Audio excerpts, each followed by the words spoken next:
நாம் பிரபலமாக வேண்டும் என்றால் கம்முன்னு இருக்குமிடம் தெரியாமல் இருந்தால் நிச்சயமாக நம்மளை யாருக்கும் தெரியாது. அதே நேரத்தில் நம்மளை சுற்றி பிரச்சனைகளும் சர்ச்சைகளும் வெடித்துக் கொண்டு வந்தால் குறுகிய நேரத்தில் நாம் அனைத்து இடங்களிலும் ஃபேமஸ் ஆகிவிடுவோம். அந்த மாதிரி தான் பிக் பாஸ் சீசன் 7 நிகழ்ச்சியில் கலந்து கொண்ட பிரதீப் மீது வைக்கப்பட்ட புகாரின் அடிப்படையில் அனைவரையும் திரும்பி பார்க்க வைத்தார். அதாவது ஒரு மற்ற போட்டியாளர்களுக்கு டப் கொடுக்கும் விதமாக பிரதீப் மக்களிடம் நல்ல வரவேற்பை பெற்றார். ஆனால் உள்ளே இருக்கும் போட்டியாளர்கள் செய்த சதியால் பல சர்ச்சைகளில் சிக்கி ரெட் கார்டு கொடுத்து அனுப்பிவிட்டார்கள். ஆனால் இதனை அறிந்த மக்கள் எப்படி பிரதீப்புக்கு ரெட் கார்டு கொடுக்கலாம்? அவர்தான் எங்களுடைய ஃபேவரட் போட்டியாளர், அவர் மீது எந்த தவறும் இல்லை என்று கொடியை தூக்கினார்கள்.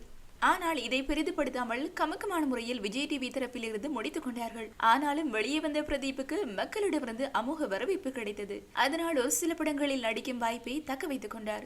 இந்நிலையில் குடும்ப பொறுப்பை தலையில் சுமக்கும் ஃபேமிலி மேனாக நுழைய போகிறார். அந்த வகையில் இவருக்கு நிச்சயார்த்தம் நடந்து முடிந்துவிட்டது. அதை இணையதளத்தில் வெளியிட்டு எனக்கும் நிச்சயார்த்தம் முடிந்துவிட்டது, எனக்கெல்லாம் இதெல்லாம் நடக்காது என்று நினைத்தேன், பரவாயில்லை, என்ன நம்பியும் பொண்ணு கொடுத்திருக்கிறார்கள் என்று வெளியிட்டு நிச்சயார்த்த புகைப்படங்களையும் மணமகள் யார் என்றும் இணையத்தில் போட்டோக்களை வெளியிட்டுள்ளார். இதனை பார்த்த ரசிகர்கள் அனைவரும் வாழ்த்துக்களை தெரிவித்து பிரதீப் வாழ்க்கையிலும் கரியரிலும் அடுத்தடுத்து முன்னேற ஆசைப்படுகிறோம் என்று ரசிகர்கள் கமெண்ட் பண்ணி வருகிறார்கள். அத்துடன் நிச்சயார்த்தத்திற்கு பிக் பாஸ் போட்டியாளர்கள் அனைவரையும் கூப்பிட்டு சாப்பாடு போட்டு விருந்து வைத்திருக்கிறார். இதன் மூலம் எனக்கு ரெட் கார்டு கொடுத்திருக்கிறீர்கள் என்று கொடுத்தவர்களுக்கு சுருக்குன்னு குத்தும்படி தடபுடலான விருந்துகளை கொடுத்து பதிலடி கொடுத்திருக்கிறார்.